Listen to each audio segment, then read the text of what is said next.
With just days to go, polls say this presidential race is a coin flip. Fox News Power Rankings gives Kamala Harris 226 and Donald Trump 230 presumptive electoral college votes heading into Election Day. Now, they're going to need the right combination of 7 battleground states to get to that magic number of 270. And with only 5 days until Election Day, Harris and Trump are both in the pivotal battleground states of Nevada and Arizona today. Kennedy Hayes is following the Harris campaign and joins us live from Phoenix. Kennedy?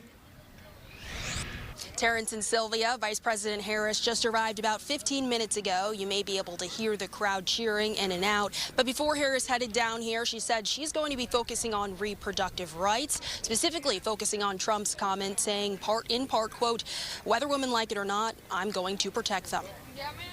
I will comment on the former President Donald Trump's remark about women and whether they like it or not.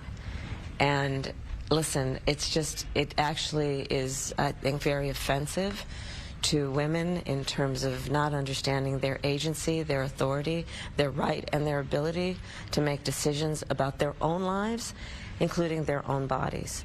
And this is just the latest on a series of reveals. According to a recent Fox News poll, the most important issues for voters are the economy, immigration, and abortion. Trump is ahead on the economy and immigration, while Harris leads on abortion. The latest Fox News Power Rankings moved Arizona from a battleground state to lean Republican. Still, it is anyone's race, and it could come down to Maricopa County. About 60% of the state lives here, and according to a Cook Political Report analysis, Trump can't afford to lose Maricopa County and still win Arizona, but Harris cannot afford to fall short in this county, and both candidates are expected to make a pitch to early voters as early voting ends tomorrow in Arizona. In Phoenix, Kennedy Hayes, Fox 32 Chicago. Kennedy, thank you. Former President Trump is set to speak in Vegas in about an hour after rallying in Albuquerque, New Mexico earlier today. It's a state the GOP nominee is not expected to win next week, but he focused on immigration in his closing argument to voters, using the border state as a backdrop. Trump also said Harris is misrepresenting his proposal for Social Security and repeated his pledge to give a tax credit to people who care for family members. But what I will cut is the tax on Social Security, so she's a little confused. No, she is a liar. And I'll also support a tax credit for family caregivers who take care of their parents or a loved one, a husband, a wife, and they deserve it.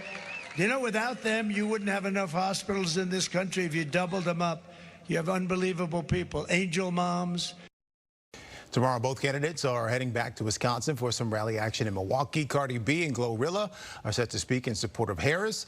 Just the other day, Trump got a shout out from former Packers star Brett Favre at a rally in Green Bay.